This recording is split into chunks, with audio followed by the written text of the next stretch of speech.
चंचला, चिमणी आणि वक्र कावळा एकाच झाडावर राहायचे. चंचला छोटी होती पण खूप उत्साही. वक्र मोठा होता पण खूप शांत. पाऊस येणार होता म्हणून दोघांनाही नवीन घर बांधायचे होते. चंचलाचे घर नेहमीच खूप सुंदर आणि मऊ असायचे. वक्रचा घोंसला मात्र नेहमीच मोठा आणि मजबूत असायचा. त्याला जाड काठ्या गोळा करायला आवडायचे. एके दिवशी चंचलाला एक सुंदर रंगीत धागा दिसला, पण तो एका उंच फांदीला अडकला होता. तिने खूप प्रयत्न केला, पण ती त्या धाग्यापर्यंत पोचू शकली नाही. "अगं बापरे, किती उंच आहे," ती हळूच म्हणाली.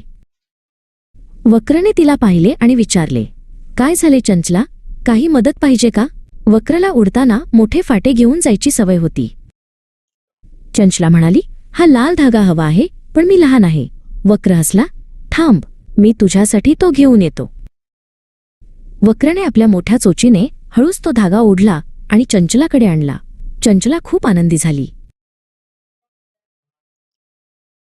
दोघांनी मिळून घर बांधायला सुरुवात केली. वक्रने मजबूत जाड फाटे आणले आणि चंचलाने ते सुंदर मऊ धागे आणि कापसाने जोडले.